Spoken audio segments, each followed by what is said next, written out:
E aí, gente, aqui é o professor Fábio Vasques de Inglês do Gabarito e hoje a gente vai corrigir uma questão da UX, gente. Eu escolhi uma questão da UX que não é exatamente a questão mais fácil que existe, mas é uma questão bem característica da prova. Tu vai notar que ela está lá na tua prova sempre por causa desse formato aqui, ó, gente. Lá nas opções, ao invés de simplesmente ter as opções, vai ter uma tabela. Na coluna A, nós vamos ter palavras em inglês e na coluna B, nós vamos ter as possíveis traduções para essas palavras. A prova vai estar te perguntando qual delas é a correspondência correta entre coluna A e coluna B. Dá uma olhadinha na questão e a gente já conversa.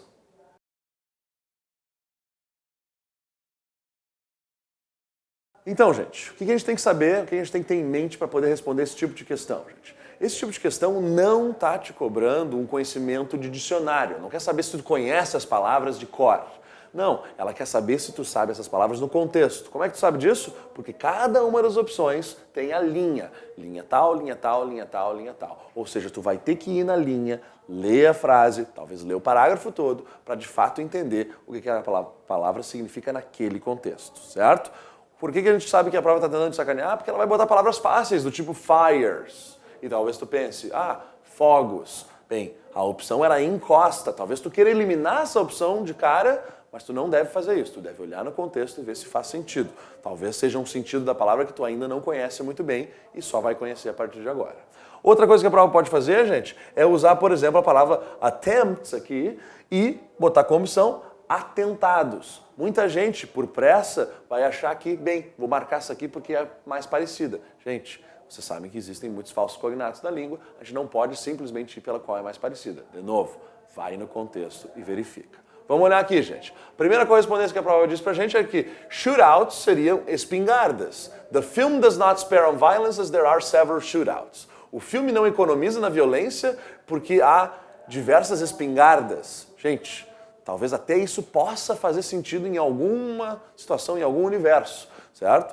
Mas cuidado, esse é o perigo da gente ir para as opções, para o texto, olhando as opções. O que eu te sugiro é, primeiro lê e traduz por conta própria. Possivelmente, tu vai ter uma ideia melhor do que aquilo deveria significar, e daí tu compara com a opção que a prova está te dando.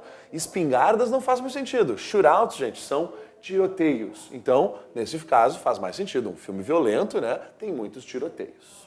Bem, vamos para a segunda, gente. Se eu for só ler, então, ó. The leader fires his pistol. Pensa, não olha a opção. O líder fires his pistol. O líder dispara sua pistola. Não é nem fogos, nem encosta, que é o que estava nas opções. Cuida, porque o líder encosta sua pistola em alguém, até faz sentido na tradução.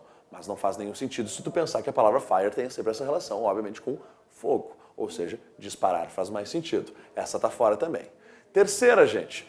Rather than staying on one set, Porter took his crew to 10 different locations. Ou seja, ao invés de ficar apenas em um set de filmagens, notem que o texto é sobre um filme, né, gente? O Porter, essa pessoa, levou a sua crew para 10 locações diferentes, 10 lugares diferentes. Quem é que ele levou para diferentes lugares, gente?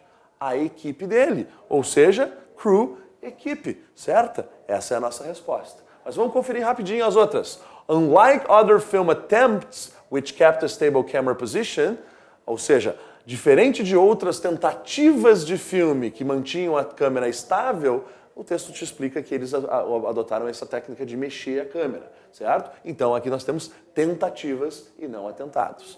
Atentados de filme não fariam muito sentido, né, gente? E por último, they ran across a creek and into the trees. Aqui a prova está fazendo uma outra sacanagem, que é o quê? Pegando uma palavra que tem um campo semântico semelhante à que está traduzindo. Como planície. Eles correram através da planície, ou atravessaram a planície e nas árvores. Ok, até pode fazer sentido, mas será que as pessoas correram toda a planície, gente? Uma planície é bastante, né?